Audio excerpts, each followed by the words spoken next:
मिंबर नूर पर जलवाबार सादात मशाइख उलमाए ज़वील एहतराम हाज़रीन अहले सुन्नत व जमात, अस्सलामु अलैकुम व रहमतुल्लाहि व बरकातुहू। अल्हम्दुलिल्लाह अल्हम्दुलिल्लाहिल हन्नानिल मन्नान अल्लज़ी खलक़ल इंसान व अल्लमहुल बयान वस्सलातु वस्सलामु अला रसूलिही सय्यिदिल इंसी वल जान व अला आलिही व अस्हाबिही ज़विल खैरि वल इहसान, अम्मा बअद। फ़अऊज़ु बिल्लाहि मिनश शैतानिर रजीम, बिस्मिल्लाहिर रहमानिर रहीम। अन्नबिय्यु औला बिल मुअमिनीन मिन अनफुसिहिम, सदक़ल्लाहु मौलानाल अज़ीम। बारगाह रिसालत मुआब सल्लल्लाहु तआला अलैहि वसल्लम की दुरूद पाक का हदिया पेश कर ले। अल्लाहुम्मा सल्लि अला सय्यिदिना मुहम्मद मअदनिल जूद वल करम व आलिहि व अस्हाबिहिल किराम व इब्निहिल करीम व बारिक व सल्लिम सलातन दाइमतन सरमदन अबदा। फिर के गली गली तबाह ठोकरें सबकी खाई क्यों, दिल को जो अक्ल दे खुदा तेरी गली से जाए क्यों। अब तो न रोक ऐ गनी आदत सग बिगड़ गई, मेरे करीम पहले ही लुक़मे तर खिलाए क्यों। जान है इश्क़ मुस्तफ़ा रोज़ फजू करे खुदा, जिसको वो दर्द का मजा नाज़े दवा उठाए क्यों। अल्लाह तबारक व तआला आपकी ये मोहब्बत व अकीदत को सलामत रखे। मैं बहुत देर से देख रहा हूँ हर कोई किसी को बिठा रहा है, और मैं ये भी महसूस कर रहा हूँ बैठे तो बेचारा कोई बैठे कहाँ। जो जिस हालत में खड़ा है, जैसे है उसी अंदाज में खड़ा रहे। हजरत मौलाना इलियास काजी साहब मुझसे कह रहे थे आज यहाँ ऐसा लग रहा है कि जैसे शबे कदर है। मैं उनसे ये कहता हूँ हुजूर पाक सल्लल्लाहु अलैहि वसल्लम के नामूस की जहाँ बात हो, हजारों शबे कदर से भी अभी शबे कदर मिली है मेरे मुस्तफ़ा की बरकत से। सारी बरकतें उस हस्ती पाक की हैं। आबरू मां ज़नाम मुस्तफ़ा, हम सब की इज्जत और आबरू उस नाम पाक से वाबस्ता है। और इसीलिए हम बार बार ये कहते हैं वो जो न थे तो कुछ न था, और वो जो न हो तो बस। यही अकीदा भी है और यही जिंदगी भी है। वो जो न हो तो कुछ न हो। इसीलिए मेरे अजीजों, एक और बात जिसकी वजाहत भी कर दूं। लोग आज दो दो पोस्टर मेरे पास भेज कर कह रहे थे कि उधर भी है इधर भी है। कैसे प्रोग्राम? असल में ये तिलक नगर में होने वाला प्रोग्राम था। वहाँ के गयूर हजरात ने बड़ी मेहनतें की, मोहब्बतें उनकी भी अपनी जगह पर, लेकिन मेरे मुस्तफ़ा करीम सल्लल्लाहु अलैहि वसल्लम को जहां मंजूर हो, मेरे रब को जहां मंजूर हो, बात वहीं की जाती है। शायद गुरदल्ली वालों का खिंचाव ज्यादा हो। वैसे तो यहाँ पर रेशम का काम करने वाले ज्यादा हैं। बनारसी हजरात को मैं अच्छी तरह से जानता हूँ।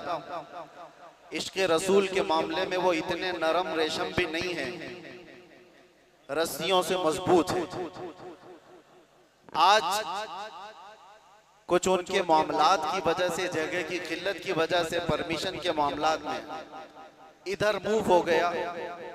बहरहाल ये हालात के एतबार से इधर से उधर हो जाए, कहीं पर भी हो जाए, बात तो उस नबी पाक की जहां से भी की जाएगी गूंज कर रहेगी इंशाअल्लाह। और मुझे पता है हम उस मुल्क में जी रहे हैं जहां अफगानिस्तान का तालिबान मेहमान बन सकता है, और हिंदुस्तान में जन्म लिया सलमान नहीं आ सकता। ये मुनाफिकत है और मैं खुलकर बोलता हूं। वैसे मुझे बयान शुरू होने से पहले ही मस्जिद के आपके सदर साहब ने कान में कहा आपके ऊपर कोई पाबंदी यहाँ पर नहीं है, आप जो चाहे जितना चाहे बोल सकते हैं। लेकिन मैं सदर साहब से कहता हूँ, पाबंदी लगा भी देते तो हम धज्जियां उड़ा के भी जाते, इसलिए कि पाबंदी हुजूर पाक सल्लल्लाहु अलैहि वसल्लम का नाम लेने के लिए कोई माँ ने आज तक जन्म नहीं लिया, किसी माँ ने आज तक ऐसा बेटा जन्म नहीं दिया जो हुजूर पाक सल्लल्लाहु ताला अलैहि वसल्लम के नाम पाक को इस रूए जमीन से खत्म करके दिखा सके। हमारा जुर्म क्या है, हमारा कसूर क्या है, हम बोलते क्या है? हम बात सिर्फ मेरे मुस्तफा करीम सल्लल्लाहु अलैहि वसल्लम की करते हैं, और अगर ये हुजूर पाक सल्लल्लाहु अलैहि वसल्लम के नाम और उनके नामूस की बात करना जुर्म है तो हर बार करेंगे, हर बार करेंगे, 100 बार करेंगे, और वक्त आए तो सरेदार करेंगे। इसमें कोई खौफ की बात तो है नहीं, इसमें कोई डर की बात तो है नहीं। जब हमने ये कह दिया है या रसूल अल्लाह, ये दिल भी तुम्हारा, ये जान भी तुम्हारी, हम आए यहाँ तुम्हारे लिए और उठे भी वहां, जब सब उनके लिए है तो फिर डर किस बात का? खौफ ना रख रजा जरा, तू तो है अब्दे मुस्तफा, तेरे लिए अमान है, तेरे लिए अमान है। बेंगलुरु के गयूर नौजवानों को मैं कुछ बातों से बेदार करना चाहता हूँ। तुम्हारी एनर्जी, तुम्हारी ताकत खामखा जाया नहीं होनी चाहिए। सड़कों पर बर्बाद किए जाने के लिए तुम्हें ताकत नहीं दी गई। अल्लाह ने तुम्हें जो ताकत और एनर्जी दिया है, जो तुम्हें पावर दिया है, वो नशे के अड्डों पर बर्बाद करने के लिए नहीं, और ना ही गलियों कूचों पर रात भर गुजारने के लिए, और ना ही बेमहल और बेवक्त एहतजाजात करके अपने आप को जोखिम में डालने के लिए। तुम्हारी एनर्जी और तुम्हारी ताकत एक एक पल किस चीज के लिए दी गई है आपको पता है? जिंदगी ये नहीं है किसी की किसी के लिए, जिंदगी है नबी की नबी के लिए, और ना समझ मरते हैं जिंदगी के लिए, और जीना मरना है सब कुछ नबी के लिए। तुम्हारी जिंदगियां इतनी सस्ती नहीं है, तुम्हारी जिंदगियां इतनी हल्की नहीं है कि कोई चोर उचक्का हाँकता हुआ तुम्हें किसी भी तरह से लेकर चला जाए और अपने अपने मकासद का निशाना बनाए। ऐ नौजवानों, जिस दौर में आप जी रहे हो, होश और हवास के साथ जियो, कानूनी मामलात और उसकी पेचीदगियों को समझो। दुश्मन किस अंदाज से तुम्हें वार कर रहा है, इस चीज को महसूस करो। यकीनन मेरे आका सल्लल्लाहु ताला अलैहि वसल्लम की मोहब्बत और उनकी असमत एक ऐसी चीज है जिस पर मुसलमान कंप्रोमाइज नहीं करता, और ये दुश्मन को अच्छी तरह मालूम है। हमें भड़काने के लिए, हमें आपे से बाहर करने के लिए, जानते हो वो कौन सी चीज का इस्तेमाल करते हैं? सिर्फ और सिर्फ मेरे नबी का नाम इस्तेमाल करते हैं। उनको पता है इसकी माँ की गाली से भी उतना नहीं भड़केगा, ये इसके बाप और इसके खानदान को कोसो तो भी नहीं भड़केगा, इसके घर को बिल्डोजर से तोड़ दो तो भी नहीं भड़कता। ये अगर बेकाबू होता है तो आमिना के लाल की इज्जत पर उंगली उठाने से। ये अच्छी तरह से दुश्मन को मालूम है, इसीलिए बार बार इस तार को छेड़ा जाता है। उन्हें छेड़ने दो, वो अपनी हैसियत के मुताबिक छेड़ करके समझ रहे हैं, लेकिन हकीकत में मेरे अजीजों मैंने महसूस किया इस कौम को अल्लाह हमेशा सलामत रखे। मैं कभी कभार रातों में बैठे फिक्र भी करता कि इन नौजवानों से मुस्तकबिल क्या होने वाला है, जो रात भर नशे के अड्डे में गुजारते हो, गाने सुन करके दिन भर बिस्तर पर सोए रहते हो। उम्मत मुस्लिमा का क्या होगा? हम पहले बहुत जज्बाती तकरीरें कर चुके, माशरे की इस्लाह के लिए हर बुराई पर हम उंगली रख चुके, बहुत फिक्र अंदाज, काफी फिक्र होती थी। लेकिन मैंने देखा ये वो नौजवान जो नशा में मेरे साथ जेल की कैद काटे हुए नौजवानों को भी जानता हूं, जो हर तरह का नशा करके आए हुए थे, एडिक्ट थे, और कोई 10 साल से, कोई 15 साल से, कोई 20 साल से, और सारी कड़ियां जोड़ करके मैं आकर के देखता हूं कौन है जो इन्हें नशा पर उभारता है, कौन इनकी गलियों में नशा बेचता है, कौन सप्लायर है, कौन उभारता है, कौन पहुंचाता है, कानून को भी मालूम है कहां बिक रहा है, कहां सप्लाई हो रहा है, सबको पता है। और खासकर तुम्हारे मोहल्ले क्यों टारगेट है, कभी सोचा आपने?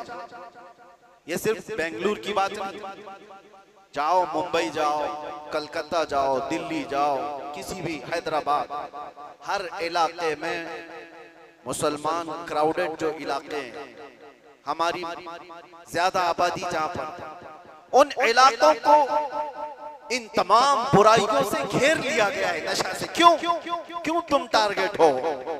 वजह यही है मेरे अजीज, इसलिए कि दुनिया को खौफ दूसरी कौमों से नहीं, मोहम्मद अरबी के गुलामों से इतना डर है कि इसी दिन ये खड़ा हो गया तो दूसरों की नींद हराम कर दे। पता है इसको इन तमाम खुराफात में मुलव्विस करके, नशा का आदी बना करके इसको सुला दो। ठीक है, इन्होंने कर लिया, किसी को 10 साल से, किसी को 20 साल से, किसी को 25 साल से नशा में मुब्तला करके रख दिया। हम भी डरे हुए थे कि ये नशा खोर नौजवान क्या करेंगे, मुस्तकबिल क्या होगा इनका। लेकिन मेरे अजीजों, मैंने अभी माजी करीब में, साल 2 साल में ये भी महसूस किया, नशा छोड़ना आसान भी नहीं है। जो एडिक्ट होता है वो जल्दी छोड़ता भी नहीं। अरे गुटखा नहीं छोड़ता तो वो दूसरी बातें कहां जल्दी छोड़े। लेकिन मैंने इलाज भी देखा, ये वो नौजवान 10 साल, 12 साल, 15 साल से नशा में एडिक्ट हैं, पूरी दुनिया ने इनको टारगेट कर कर करके नशा खिलाया और इनको 36 घंटे 48 घंटे सोने वाले नौजवान बनाया। मैंने देखा है 36 घंटे सोने वाले, और डर था हमें कि इनसे होगा क्या मुस्तकबिल। लेकिन मेरे अजीजों, हमारा ये अंदेशा, हमारा ये डर गलत निकला।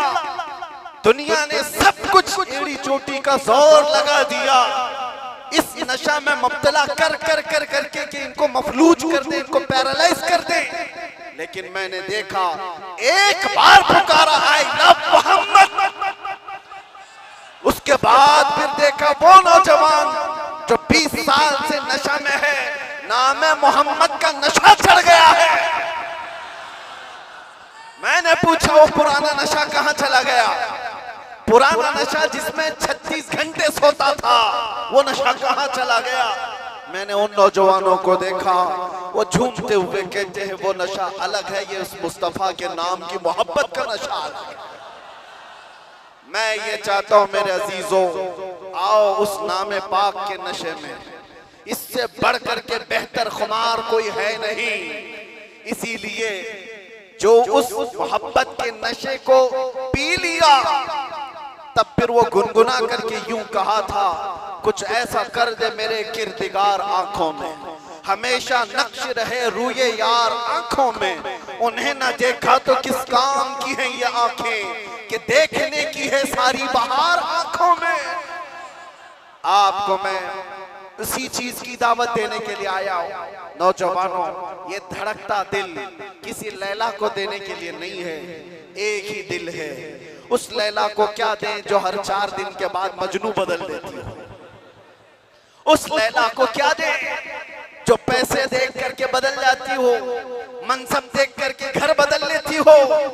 हम उस दरबार में अपने आप को डाल दें जहां के मुतालिक ये कहा, जब तक बिके न थे तो कोई पूछता न था। या रसूल अल्लाह, तुमने खरीद कर, सिर्फ अनमोल नहीं, बात यहीं तक नहीं है, जिसको रसूलुल्लाह ने खरीदा वो अबू बकर था तो सिद्दीक बनाया है, उमर था तो फारूक बनाया है, उस्मान था तो जुन्नूरैन बनाया, अली था तो हैदर कर्रार बनाया, बिलाल था तो फखरे आसमान बनाया है, अब्दुल्ला इब्न मसऊद को फखरे फिक़ा बनाया है। जो आया जिस अंदाज से आया मेरे मुस्तफा ने उतना नवाजा है। आज के दौर में हम देख रहे हैं, मुझे दुनिया क्यों पूछती है, मुझे दुनिया क्यों देखना चाहती है। यहाँ का मजमा भी मैं जानता हूँ, ये सुनने कम देखने ज्यादा आया हुआ है। सुनने के लिए तो यूट्यूब से सुन ही रहे, सारी तकरीरें पहुंच भी रहे, और ऑनलाइन अभी भी चल रहा होगा, घर बैठ के देख सकते हैं। लेकिन ये उमड़ता हुआ मजमा जो देखने के लिए आया है, वो इसलिए कि मेरे अजीजों दुनिया को ये बता दें, दुनिया सेलिब्रिटीज को देखने के लिए कतार लगाती होगी, ये उम्मत ऐसी है मुस्तफा के कैदी को देखने के लिए उमड़ आती है।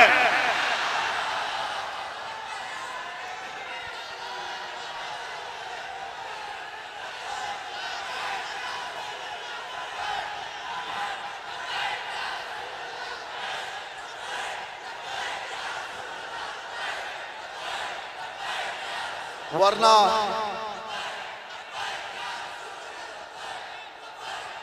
तवज्जो मेरे अजीजों, इस भरी दुनिया में हम जानते हैं जेल से छूटा हुआ आदमी मुंह छुपाकर घूमता है। लोग क्या बोलेंगे, जेल से आया है ना, हम जाने में मुंह छुपाए थे ना आने में मुंह छुपाए। अरे वो छुपा करके वो जाए जो चोरी करके गया हो, जो डकैती करके गया हो, रेप केस में अंदर गया हो, माल खा करके अंदर गया हो, वो क्यों मुंह छुपाए जो लब्बैक या रसूलुल्लाह क्या कर गया हो। आपके लिए भी मैं कह रहा हूं, मुंह छुपाने की नहीं, ये मुंह उठाने का वक्त है, उठाने का वक्त है। इसलिए कि मेरे अजीजों, उस नामे पाक के बाद अगर कोई मुसीबत आती है तो ये हुकूमतें या ताकतों की जरिए से वो तो जरिया बनते हैं। असल बात ये है कि हमें अल्लाह तबारक व तआला उस अजीम इम्तिहान से गुजारना चाहता है जो बिलाल हबशी को दिया गया है, जो खब्बाब बिन अल-अरत को दिया गया है, जो खुबैब बिन अदी को दिया गया है, जो ज़ैद बिन दसना को दिया गया है। मैं तारीख पढ़ता हूँ, हमेशा एक बात याद आती है, मेरे साथ भी सेम मामला हुआ था। हालांकि कंपैरिजन कुछ नहीं, बिला तशबीह बिला तमसील। इमाम अहमद बिन हंबल 5 लाख हदीसों के हाफिज हैं। आपको एक फतवे की वजह से 3 बार कोड़े मारे गए, 3 बार। और कोड़े किसको कहते हैं? ये जो कमर का बेल्ट है इसको नहीं, वो चमड़े का पट्टा होता था, एक बार मारते थे तो चमड़ी लगकर आ जाती थी। ऐसे कभी 80 कोड़े, कभी 100 कोड़े। इमाम अहमद बिन हंबल को जब ले जाया जा रहा था, ये तीसरी मर्तबा था, वक्त का खलीफा जब जल्लाद को हुक्म दिया कि इस बार फिर इनको कोड़े मारो, इनको फतवा वापस लेने के लिए कहो। एक शख्स ने कान में आकर के कहा, वो भी बड़े आलिम थे उस वक्त, कहा कि आप मुझसे कान में कह दें से मैं सारा मामला सही कर लूंगा, निपटा लूंगा। आपने कहा मेरे मुस्तफा की इज्जत और उनकी शरीयत कानों में नहीं बोली जाती, कानों में नहीं। इसलिए हम भी भरे मजमा में कहते हैं। आप जा रहे थे तो एक मशहूर चोर था बगदाद, उसने पुकार करके क्या कहा, अहमद बिन हंबल सुनो, मैं चोरी में 1500 कोड़े खा चुका हूं, चोरी कर कर करके बार बार पकड़ा जाता हूं, कोड़े खाता हूं, लेकिन फिर भी मैंने चोरी नहीं छोड़ी, चोरी अभी तक मुझसे छूटी नहीं है। ऐ अहमद बिन हंबल, मैं चोरी छोड़ भी दिया अगर, तो ज्यादा से ज्यादा मेरे बच्चों के पेट पे फर्क आ सकता है।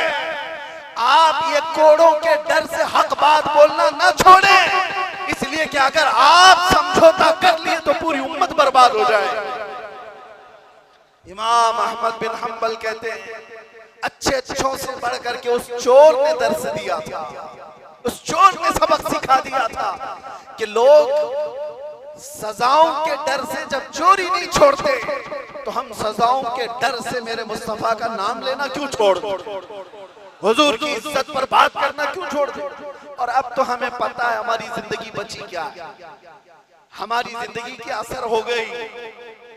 जिसकी उम्र 40 साल के करीब होती है, वो कहा जाता है असर का वक्त हो गया उसकी जिंदगी। असर से मगरिब में कितना टाइम रहता है, सूरज डूबने को बहुत थोड़ा सा वक्त रहता है। हमारी जिंदगियों की असर हो गई, मगरिब में थोड़ा सा वक्त बाकी है। जो जीना था रब तबारक व तआला ने खुशियां अता की, बचपना भी खुशहाल, हमारी जवानी भी खुशहाल, हमने जो पढ़ना था पढ़ लिया, शादी बच्चे सब हो गए, तिजारत भी हो गई, माल भी, घर भी, सारी चीजें अल्लाह ने जो जीने की दुनिया में सराय सब अता कर। अब इस वक्त जब असर से मगरिब का वक्त हो चुका हो, आदमी अगर अल्लाह के जिक्र से मुंह फेर ले और इधर सूरज डूब जाए तो फिर उसकी जिंदगी इससे ज्यादा नहुसत में नहीं आ सकती। उससे बदकिस्मत कौन है जिसकी फजर अच्छी हुई, ज़ोहर अच्छी हुई, असर तक अच्छे पहुंचा और असर के बाद बिगड़ गया, तो उससे बढ़ करके बदनसीब कौन है? इसलिए मेरे अजीजों, अब तो हम कंप्रोमाइज नहीं करने वाले, अब तो हम समझौता नहीं करने वाले। अब जो होना है, जिसको हमारे मुहावरों में कहा जाता है, जब सर ओखली में रख दिया तो मुसल से क्या डर। आदमी को पता है। बहरहाल आपसे मेरा एक मैसेज है, आपसे मेरा एक पैगाम, ये और फितनों का दौर आता जाएगा और फितनों का दौर बढ़ता जाएगा। मेरे नबी पाक सल्लल्लाहु अलैहि वसल्लम ने फरमाया, मैं देख रहा हूं फितने मेरी उम्मत पर इस अंदाज से आ रहे हैं जैसे बारिश के कतरे, बारिश के कतरे जिस तरह आ रहे हैं, इस तरह से फितने आएंगे। तस्बीह का दाना यानी तस्बीह, उसकी गांठ अगर टूट जाए तो दाने किस तरह से बिखर जाते हैं। हुजूर पाक फरमाते हैं, उम्मत में फितने इसी तरह से होंगे, एक दाना पकड़ने जाओगे दूसरा सरक जाएगा, दूसरा पकड़ने जाओगे तीसरा निकल जाएगा। तुम एक फितने से निकल करके आ रहे होगे, दूसरा सामने होगा और तुम ये कहोगे इससे बड़ा फितना तो मैंने देखा ही नहीं, जबकि उसके बाद फिर फितना आएगा। हुजूर फरमाते उसको देखकर फिर कहोगे तुम इससे बड़ा तो मैंने देखा ही नहीं। इस दौर में हम जिंदगी गुजार रहे हैं। हर आने वाला दिन एक नया फितना लेकर के आएगा। इसी जमाने के मुतालिक मेरे मुस्तफा सल्लल्लाहु अलैहि वसल्लम ने फरमाया, तुम्हारा ईमान पर कायम रहना इतना मुश्किल हो जाएगा जितना हथेली में अंगारा लेकर खड़ा होना मुश्किल हो जाएगा। आग का अंगारा लेकर आदमी हथेली में खड़ा हो सकता है, इतना ही मुश्किल हो जाएगा। मैं देख रहा हूं उस दौर को, लोग हवाओं में ईमान बेच देते। आज जिसकी हवा देखा उसकी बोली बोलना शुरू कर दिया। इधर आंधी चल रही है, उसके पीछे भाग गए। इसीलिए हुजूर पाक सल्लल्लाहु अलैहि वसल्लम ने यह भी फरमाया था कि ताकत की बोलबाला ऐसा होगा कि लोग उसी को सब कुछ समझ रहे होंगे। आज वही है, ताकत, हुकूमत, सत्ता जिसके पास है, लोग ये समझते हैं उनके साथ ही रहने में भलाई है, उनके साथ ही रहने में भलाई है कि कुछ उनका छूटा हुआ झूठा खाने को मिल जाएगा। मेरे अजीजों, ये ईमान की अलामत नहीं। हुजूर ने ये भी फरमाया, दज्जाल जिस वक्त जमाने में आएगा, दज्जाल उस वक्त का हाल ये होगा, हजारों की तादाद में लोग ईमान छोड़कर उसकी फौज में शामिल हो जाएंगे। और हुजूर ने फरमाया, दुनिया शुरू होने से लेकर कयामत तक उससे बड़ा कोई फितना नहीं। वो दौर भी आने वाला है। उस दौर की अलामत में क्या बताया मेरे आका ने? इरशाद फरमाया, सच को झूठ बना दिया गया होगा और झूठ को सच बना करके पेश किया जा रहा होगा। क्या आज ये पूरा निजाम कायम नहीं है? ये सारा मीडिया ये दज्जाली निजाम पर चल रहा है। ये सब दज्जाल के चेले जितने भी बैठ करके भोगते हैं, जो सच्ची बात होगी उसको ऐसा तोड़ मरोड़ करके बयान करो कि वो झूठी लगने लगे, और झूठ को इतना सजाओ, इतना बोलो कि सच लगने लग जाए। आज उस दौर में तुम जी रहे हो। कितने बड़े बड़े चैलेंजेस हैं तुम्हारे पास, कितने बड़े बड़े चैलेंजेस हैं। ईमान पर कायम रहना मुश्किल हो जाएगा। इन हालात में अब आला हजरत क्या फरमाते हैं? इरशाद फरमाते हैं, जब ऐसे हालात होंगे, उसको कहा गया है सूना बन है, सोना जहर है। सोना पास है, सोना बन है, सोना जहर है। उठ प्यारे, 3 बार फरमाया आला। सोना पास है तेरे, सोना क्या है? गोल्ड तेरे पास है। सोना बन है, बन कहते हैं जंगल को। सोना जंगल सुना होगा नाम, वीरान है, बिल्कुल आवाज ही नहीं है, सोना जंगल है। सोना पास है, सोना बन है, और ऐसे वक्त में सोना जहर है। समझ में आई बात? 3 बार सोने का लफ्ज इस्तेमाल किया और तीनों में अलग अलग माने। सोना पास है, सोना बन है और सोना जहर है। उठ प्यारे, तू कहता है मीठी नींद है तेरी मथी निराली, शहद दिखाए जहर पिलाए, कातिल डाइन शोहर खुश, इस मुर्दार पे क्या ललचाए दुनिया देखी भाली। आज उसी दौर में हम जी रहे हैं, शहद दिखाए जहर पिलाए। तुम्हें जितना सजा सवार करके दिखाया जाता है ये असल दुनिया नहीं है नौजवान। मैंने ये सारी तमहीद इसलिए बांधी कि तुमको हाँक रही है दुनिया किस तरफ। तुम टेलीविजन पर थिरकने वाली तस्वीरों को देखकर फिदाई बन गए। तुम सोचने लग गए कि ये बड़ा स्टार आदमी है, ये हीरो है, एक्टर है, ये कोई एक्ट्रेस है, इसके पहने हुए कपड़े, इसका बनाया हुआ हेयर स्टाइल, इसके चलने के अंदाज, इसके खाने के अंदाज, इसने अगर किसी चीज की एडवर्टाइज की तो उसको लेकर पड़े जाना। ये दुनिया की दिखाई हुई परदेसी नींद पर जिसके पीछे तुम पागल हुए जा रहे हो, ये वही दुनिया है जो शहद दिखा रही है और जहर पिला रही है। असल में मामला ये है मेरे अजीजों, तुम्हें इस वक्त जगाना हमारी बहुत बड़ी जिम्मेदारी है, बहुत बड़ी जिम्मेदारी है। तुम इस जादू को समझो, इस जादू को समझो जो दुनिया तुम्हें खींच रही है। क्या बनाना चाहती है? मैं साफ लफ्जों में अगर कहूं तो तुम्हें क्या बनाना चाहती है? एक नौजवान को देखा, कानों में बालियां, हाथ में चूड़ी और बालों में चोटी भी। हमने देखा अच्छा खासा नौजवान बन क्या गया, ना मर्द दिखता है ना औरत दिखता है। दुनिया तुझे तीसरी मखलूक बनाना चाहती है और तू शौक से इसके पीछे भाग रहा है। कभी सोचा भी नहीं औरतों को क्या बनाना चाहती है? पूरे जिस्म का लिबास हटा दे, बस कपड़ों के टुकड़े ऊपर और नीचे लगा दे, और इसको ये कहते हैं कि दुनिया का सबसे बेहतरीन फैशन है। अगर नंगा रहना फैशन है तो भैंस ज्यादा फैशनेबल है, हो तो कुछ भी नहीं पहनती। जानवर सबसे ज्यादा फैशनेबल है, नंगे रहने को फैशन कहा जाता है। सोचो मेरे अजीजों, मैं ये बातें क्यों कह रहा हूं? वो निजाम भी मैं देख करके आया जहां भाई बहन की शादी को आज जायज करार दिया गया। हुकूमतों से लोग लड़ रहे हैं कानूनी हक लेने के लिए। इटली में, नेदरलैंड में लोग ये कानून पारित करवाना चाहते हैं कि भाई बहन से शादी करने की इजाजत दी जाए। अब तो दुनिया की कितनी ऐसी हुकूमतें जो होमोसेक्सुअलिटी को पूरी तरह से अलाउ करके रखी हुई है। मर्द मर्द से शादी कर सकता है, औरत औरत से निकाह कर शादी कर सकती है, माँ बेटे के साथ चाहे तो रह सकती है, बाप बेटी के साथ चाहे तो रह सकता है। इसको फ्रीडम कहा जाता है। मेरे अजीजों, जानवरों से भी ज्यादा सलील तुम्हें बनाना चाहती है ये दुनिया। इसलिए मैं कह रहा हूं, उठो वो घर न हश्र न होगा फिर कभी, दौड़ो के जमाना चाल अपनी चल गया।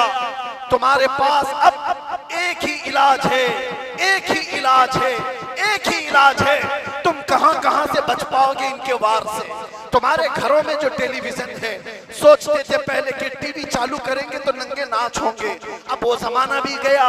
इस दुनिया ने तुम्हारे हाथों में पहुंचाया, तुम्हारे हाथों में नहीं बल्कि तुम्हारी उंगलियों के एक टच में जितनी गंदी फाहिशा चीजें देखना हो सब देख सकते हो। तुम्हारी आंखों की हया खत्म, तुम्हारे दिल का सुरूर खत्म, तुम्हारे रूह का नूर खत्म, सब चीजें छीन ली गई। और तुम कहां कहां बच पाओगे, कहां कहां बच पाओगे, कैसे कैसे इन वारों से बच सकते हो?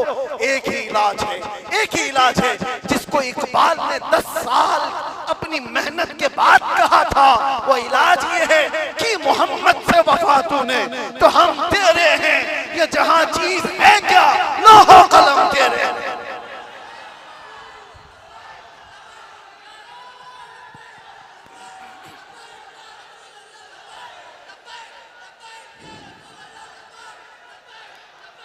हर आफत, हर फितने से हिफाजत चाहते हो, एक साथ के पास आ जाओ।